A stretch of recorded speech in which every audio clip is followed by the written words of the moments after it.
This is martial arts for serious soccer athletes. It's just an ass.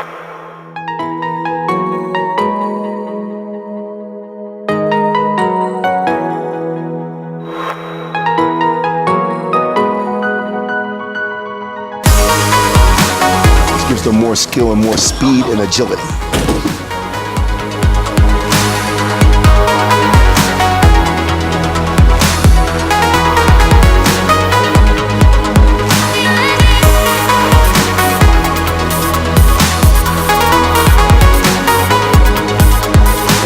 Broncos, ever the truth. A lot of teams do other cross training to increase